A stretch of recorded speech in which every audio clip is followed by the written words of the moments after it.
మనం రాసేటటువంటి వార్తని జనం సరే మన అదృష్టం బాగుంది, మీడియా మన చేతుల్లో ఉంది, ఎలా ఆడిస్తే అట్లా ఆడుతున్నారు జనం. ఇక్కడ రాసిన ఒక ఇది చూడండి. ఢిల్లీ మద్యం కేసులో 100 కోట్లు చేతులు మారాయన్నది దర్యాప్తు సంస్థల ఆరోపణ. జగన్ రెడ్డి కేసులో 35,000 కోట్లు ప్రజాధనం లూటీ జరిగిందని ఇవే దర్యాప్తు సంస్థలు ఆరోపించాయి.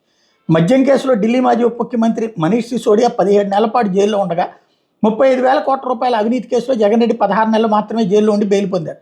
పుష్కర కాలంగా బెయిల్పై ఉన్న జగన్ రెడ్డి 5 ఏళ్ల పాటు ముఖ్యమంత్రిగా కూడా కొనసాగారు. మద్యం కేసులో ఢిల్లీ ముఖ్యమంత్రి కేజ్రీవాల్ ఇంకా జైల్లోనే ఉన్నారు.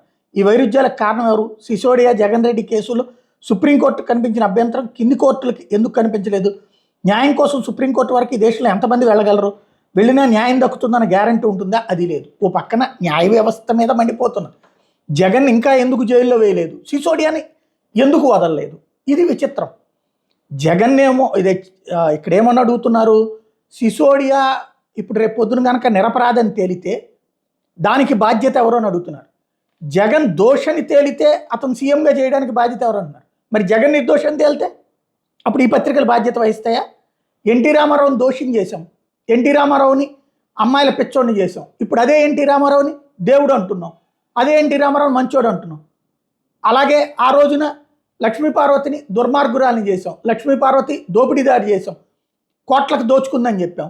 ఇవాళ ఆవిడ బతుకు జగన్ ఇచ్చినటువంటి పదవుల ద్వారా బ్రతకాల్సి వచ్చింది. కానీ ప్రజల్ని ఎట్ట నమ్మించాం, ఎలా వంచాం? ప్రజల్ని వంచడం మా హక్కు పత్రికల ద్వారా అన్నటువంటిది మరొకసారి నిరూపిస్తున్నారు.